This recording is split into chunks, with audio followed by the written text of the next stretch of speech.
एक गरीब युवा लड़की काम के लिए भीख मांगती हुई इधर उधर भटक रही थी। एक दिन वो एक किसान के घर पहुंची, जहां उसकी किस्मत बदली। मुझे एक ऐसे व्यक्ति की जरूरत है जो मेरी गायों को पाल सके। मैं तुम्हें एक मौका जरूर दूंगा, किसान ने कहा। लड़की ने अपनी काबिलियत साबित की। फिर एक दिन उसे घास के मैदान के पास एक कराह सुनाई दी। लड़की ने गायों को चरने के लिए छोड़ दिया। फिर उसने एक शेर को जमीन पर लेटा हुआ पाया। अरे बाप रे, लड़की बड़बड़ाई, तुम्हारे पैर में एक कांटा चुभा है।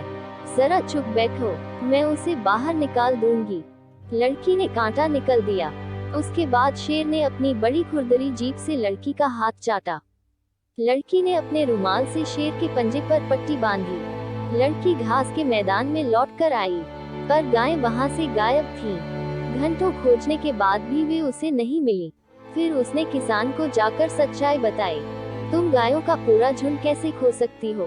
किसान लड़की पर गरजा। मैं तुम्हें नौकरी से निकाल दूंगा। क्या मैं कुछ और काम कर सकती हूँ? लड़की ने भीख मांगी। मैं तुम्हें गधों की देखभाल करने के लिए 1 साल का समय दूंगा। फिर बाद में देखूंगा कि क्या तुम भरोसेमंद हो या नहीं। युवा लड़की अब हर दिन गधों को चराने ले जाती थी। 1 साल के बाद उसे वही शेर मिला, पर इस बार उसके चेहरे पर गहरे घाव थे। लड़की ने शेर का चेहरा साफ किया, घाव पर जड़ी बूटियों का मलहम लगाया और अपने रुमाल से उसे पट्टी बांधी। एक बार फिर से धन्यवाद देने के लिए शेर ने लड़की का हाथ चाटा, पर इस बार भी पहले की तरह ही गधों का झुंड कहीं गुम हो गया। लड़की दोबारा फिर से किसान के क्रोध का सामना करने के लिए लौटी। उसने उसे डांटा, लेकिन वह जानता था कि लड़की ने पूरे 1 साल उसे अच्छी सेवा दी थी। मैं तुम्हें एक आखिरी मौका दूंगा। तुम्हें सूअरों को चराने के लिए बाहर ले जाना होगा। अगर तुम उन्हें मोटा कर पाओगी तब तुम रह सकोगी। 1 और साल बीत गया और सूअर मोटे हो गए, लेकिन तभी लड़की को वही परिचित आवाज सुनाई दी। उसने अपने दोस्त शेर को गंभीर रूप से घायल पाया। उसने प्रत्येक घाव को धोया, जड़ी बूटियों को इकट्ठा किया और फिर अपनी स्कर्ट को फाड़कर पट्टियां बांधी। इस बार शेर बोला, क्या तुम आराम करने तक मेरे साथ नहीं बैठोगी?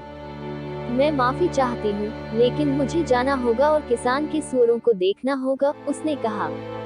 वो सूअरों को खोजने के लिए दौड़ी, लेकिन उसे ऐसा लगा जैसे पृथ्वी उन्हें निगल गई हो। घंटों खोजने के बाद वो एक पेड़ पर चढ़ गई, पर उसे सूअर नहीं दिखे, लेकिन उसे कुछ चौंकाने वाला जरूर दिखा। ढीले ढाले कपड़े पहना एक आदमी रास्ते पर चल रहा था। फिर उसने एक चट्टान हटाई और फिर उसमें गायब हो गया। वह कौन था? लड़की को आश्चर्य हुआ। अब मुझ में किसान के क्रोध का सामना करने के लिए घर जाने की हिम्मत नहीं है, इसलिए मैं बस यही इंतजार करूंगी और देखूंगी। वो सूरज उगने तक पेड़ पर ही बैठी रही। अचानक चट्टान खिसकी और वही शेर उसे रास्ते पर चलता हुआ दिखा। शेर, लड़की फुसफुसाई, वो आदमी कहाँ गया? लड़की पेड़ से नीचे उतरी। उसने चट्टान को एक तरफ धकेला और फिर एक बड़े कमरे में पहुंची। उसने अंदर झांका। उसे वहां बढ़िया खाना दिखा जिसे उसने पेट भर कर खाया। फिर खाना खाने के बाद उसने कमरे की सफाई की और झाड़ू लगाई। उस शाम वो पेड़ से तब तक देखती रही जब तक कि वो आदमी वापस नहीं आया। अगली सुबह दोबारा फिर शेर बाहर निकला। फिर से वो छिपे हुए कमरे में गई। उसने खाना खाया और सफाई की। इसी तरह कई दिन बीतने के बाद लड़की ने रास्ते में आदमी की प्रतीक्षा की। मुझे लगा कि वो आप ही होंगी जो मेरे कमरे की सफाई कर रही थी, आदमी ने कहा। आप मुझे कैसे जानते हैं? और आप सुबह को शेर के रूप में अपना कमरा क्यों छोड़ते हैं और फिर शाम को एक आदमी के रूप में लौटते हैं? उसने पूछा।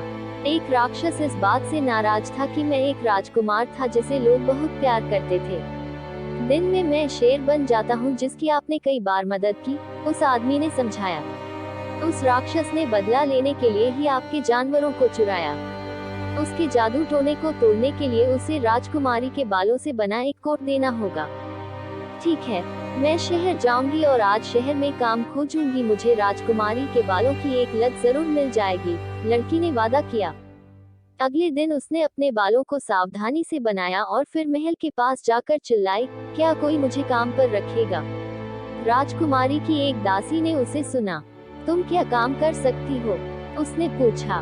मैं किसी के भी बालों को सोने की तरह चमकदार बना सकती हूँ, उसने जवाब दिया। फिर मेरे साथ आओ, नौकरानी ने कहा। हर दिन लड़की ने राजकुमारी के बालों को तब तक ब्रश किया जब तक वे सूरज की किरणों की तरह चमकने नहीं लगे। एक दिन लड़की ने हिम्मत बटोरी और राजकुमारी से पूछा कि क्या वो उसके बालों की एक लट ले सकती थी।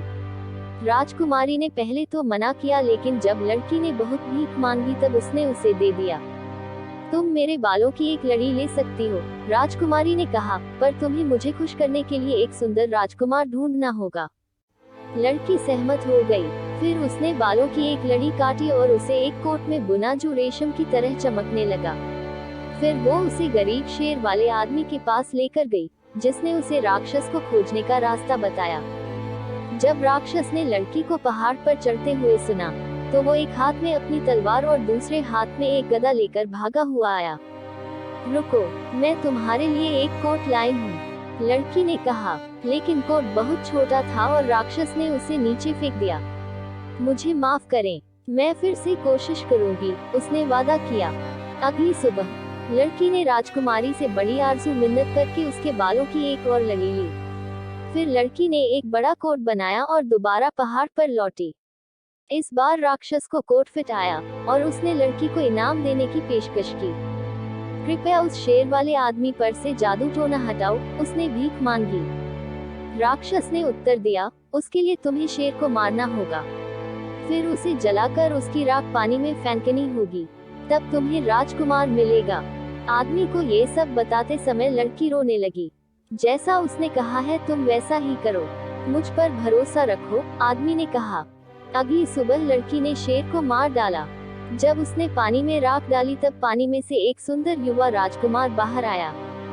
बहुत धन्यवाद, तुमने मुझे बचा लिया है। अब मैं तुमसे अपनी पत्नी बनने के लिए कह सकता हूँ। युवा लड़की ने उसे आंसू भरी आंखों से देखा। लेकिन मैंने राजकुमारी से वादा किया है कि मैं उसे खुश करने के लिए एक राजकुमार खोजूंगी।